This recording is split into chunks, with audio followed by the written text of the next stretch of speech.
Welcome to the D Program Show. I got a very special guest in the building. This the one, the only, Geno Hernandez. We go way back. He got many names, but you gonna know him in the future and in all his endeavors as Geno Hernandez. What's going on, my brother? You got it, brother. How you doing, man? Man, I can't complain, man. It's good to have you on the show, man. Hey, man, thank you for having me. Man, no problem. Man, let me see. How you get started in the I'm not even. Let's rewind. What made you want to be a musician? Um, Ever since I was a little kid, man, I used to ride around with my dad in his 9.8, and we just listen to music. He was one of them people like to just ride around, so we just ride around in his car. And I used to listen to Michael Jackson and SOS Band, the Barcades, just listen to his shit, and it was cool because you know what I'm saying. It was like it was his time, so like the things that I seen. Wow, it was like a soundtrack, you know what I'm saying? So I just love music ever since. I just wanted to make music. I just wanted to make music ever since then.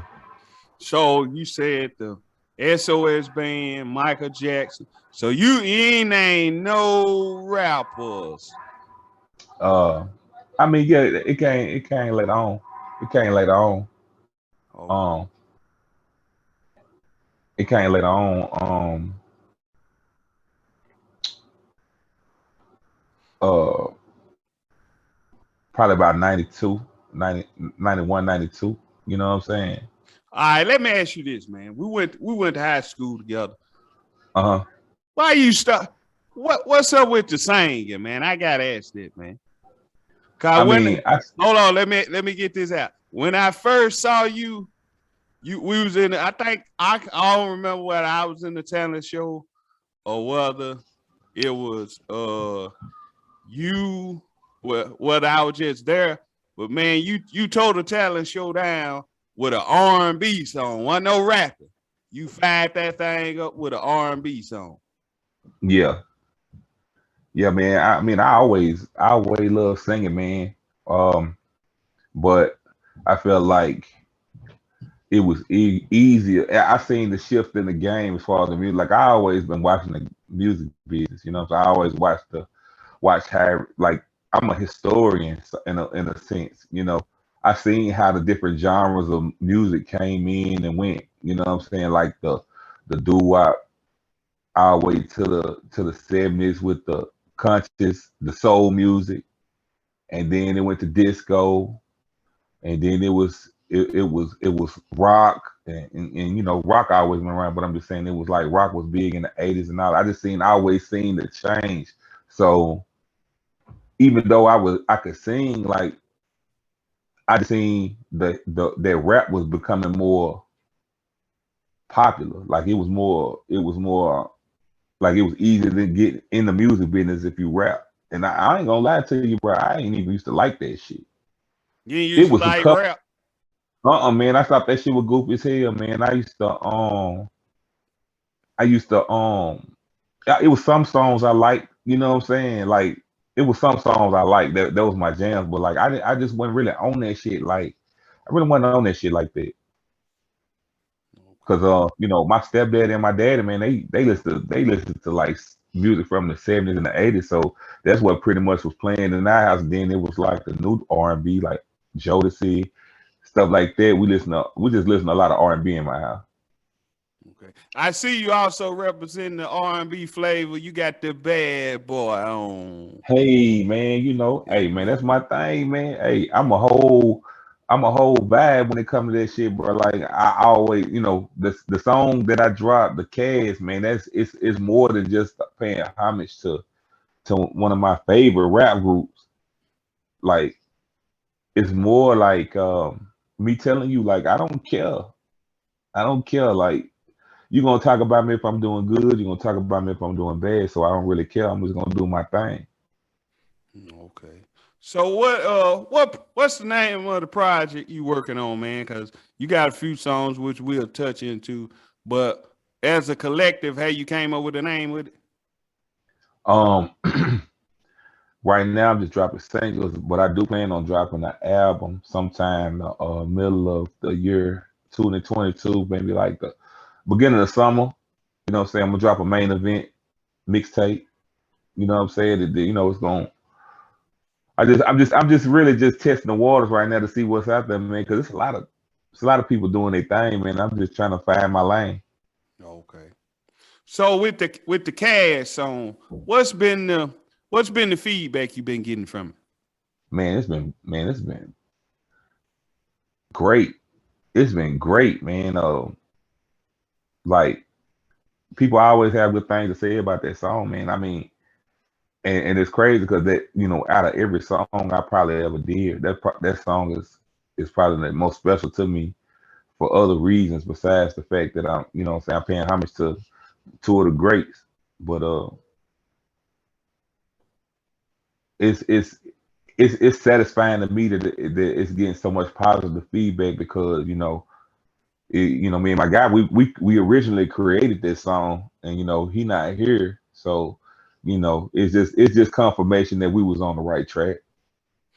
Okay. With the song, I try to dissect everything I listen to.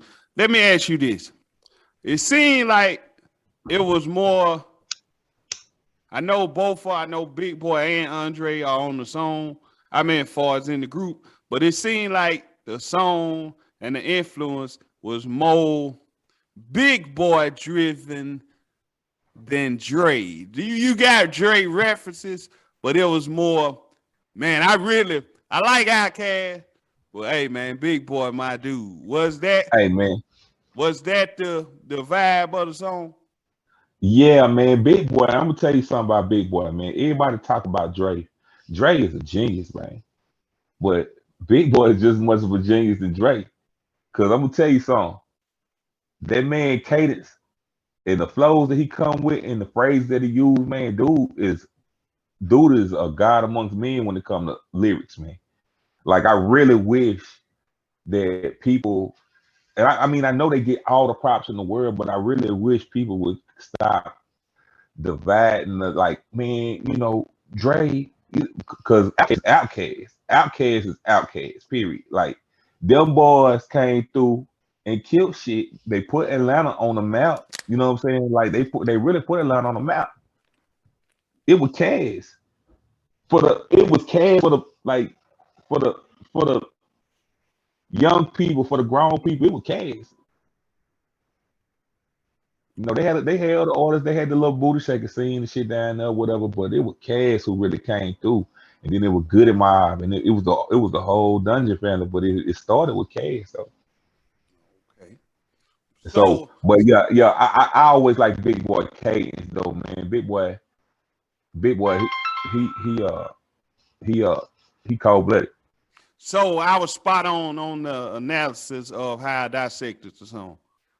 Absolutely, my brother. Yeah, you know your music, man. Okay. You know your shit. Cause I listen, I try to bring something different to the table, and I was like, man, I bet you ain't nobody asked. Cause they hear Outkast and bam. So I said, man, let me go a little deeper and really Hey, you the get first to the one. You the first one nitty that gritty. you the first one that then you the first one that said I ain't sound like pimpc. Yeah. First one. Most people say that.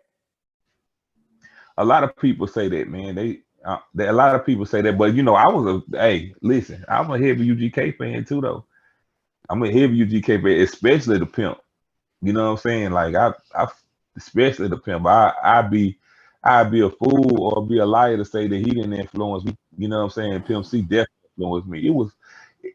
It was a lot of people like that. It was I don't know, maybe because it was the slow beat, because I was an R&B lover, but I would hear some of the tracks that they'll rap on. I'm like, man, I could sing to that.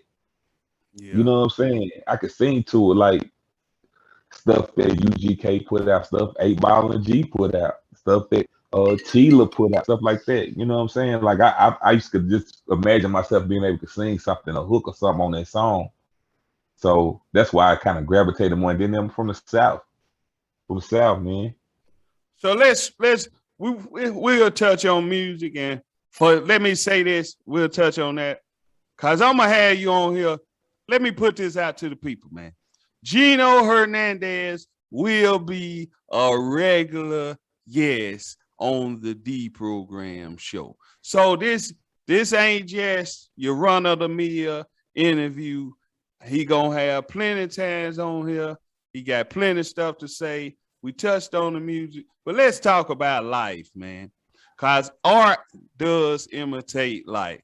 So what subject do you really want to tackle in your music that imitates your life on a day-to-day basis that maybe some people haven't never really tapped into?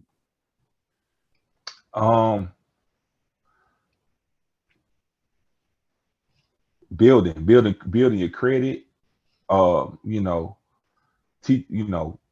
learning how to build your credit and take care of your financial house. You know what I'm saying?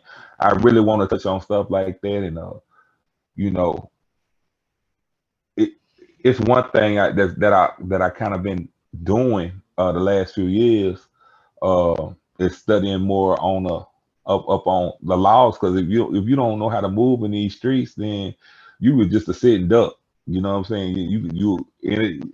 These people can do anything they want to do to you because you don't know better.